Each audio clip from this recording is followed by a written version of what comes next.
Hi, it's Angela. I hope all is well with you today.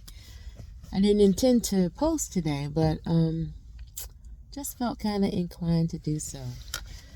So today, I got triggered by something. It's interesting, something that my mother said, and it triggered me. And I had an unidentifiable feeling. Came from nowhere. And it triggered me, and it brought me all the way back to childhood. I mean, it's crazy. Like and I know that she didn't mean any harm, and I don't even really know what caused the trigger, but it triggered me in such a way that it caused me to be very emotional. And truth be told, I still feel a little emotional just thinking about it. Yeah, I'm sitting in my car. I'm sitting in the parking lot. But you know, growing up, I had parents who loved me, but I used to do a lot of things by myself, like going to concerts. Like I would have concerts and they would never come, like singing concerts or any activity that I was a part of. They were never a part of it. And people used to have to, give me a ride and all this kind of stuff. And sometimes it was tough, truth be told. Sometimes it would be tough. It would be tough to be the last kid, at the concert, waiting for a ride to pick you up, or, doing countless things and never having like that one person in the audience that was your support. And just sucking all that in. You know what I mean? I just did. I did it because I just did. And I didn't realize how much of an effect that was having on me. And today it triggered. It was really weird. It triggered. And I came home, like I tried to, wipe my face or whatever. And I was talking to, trying to do something with Kenny, like do a list or something of things we needed from the store, and just trying to brush it off. And of course he wanted to know what's wrong. And I didn't have words to verbalize what I was feeling. And so, I had thought to call a couple of my friends. One of my friends is a counselor, so I thought, I could call her. And she wasn't available, and then I thought about, talking to another friend. But I had to have a moment where I sat with the Lord and just asked him to touch all the broken pieces.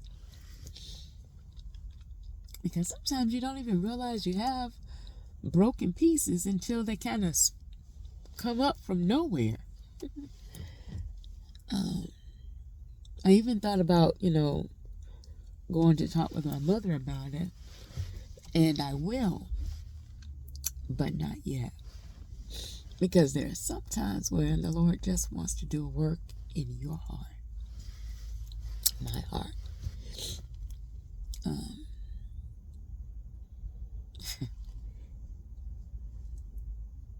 And then just vow to be what I've wanted.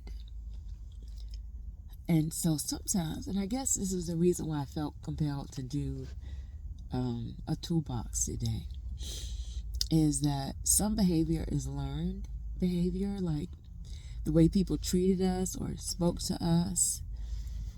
Some of it is learned, and so you find yourself repeating the behavior that they did. And then sometimes it is that when it comes up, that you go, you know what? It stops here. I'm not going to be what was to me. They loved differently. Our generation before us loved differently because it's what they knew. And so a lot of, how they loved. They didn't say I love you, a lot of them, or didn't put an arm around you, or didn't do, you know, a number of things that we needed. And for many that I've seen in my generation, it left some voids there, you know. And so my prayer for myself is that I don't want to be that. I have two little boys. Kenny and I have two boys that count on us for everything, to be there for them, to laugh at corny jokes, to celebrate things, to be what fills them, as they are navigating through life. And I'm just, praying that God would renew whatever needs to be renewed in me, or fill whatever needs to be filled in me, so that it stops here. Because I don't want my kids to feel this, And I know that my parents didn't mean any harm by me or my brothers.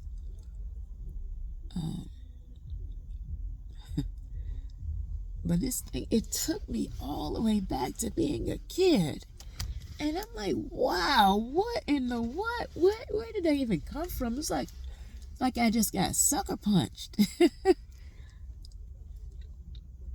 And so, a lot of us have triggers from our past, whether they are, someone abusing you or neglecting you or causing you to feel however it is that you feel.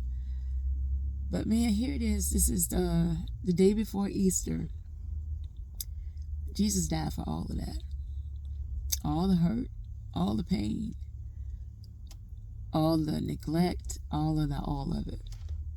All of that he nailed on the cross. And guess what? He sent his Holy Spirit as a comforter. And all of this, all of it is usable. All of it is usable. Because there's somebody that needs to hear this. That despite what you went through before, despite feeling like nobody cared, despite it all, your story is usable. I mean, your tears are usable. The Bible even says that he bottles up our tears. That's how much he loves us. Despite all those times that you didn't feel like anybody was there. And this is what I was thinking about just in the store, is that even through feeling neglected or feeling like nobody cared, he was there. He was there. I don't understand all of him being there and why people still feel whatever they still feel, or you go through whatever it is that you go through. All I know is that he's been there and he's still here. And he loved me then and he loves me now. And he loves you then. He loved you then and he loves you now. And you got to take a deep breath and you got to pick yourself up and you just ask God to help you. Help you through it. And he will. He will. Isaiah 61 says he'll give you beauty for ashes, the oil of joy for the spirit of heaviness. And that's what he's doing for me right now. There's an exchange going on. I'm not carrying this heaviness, and you don't have to carry it either. Be blessed, and we'll talk soon.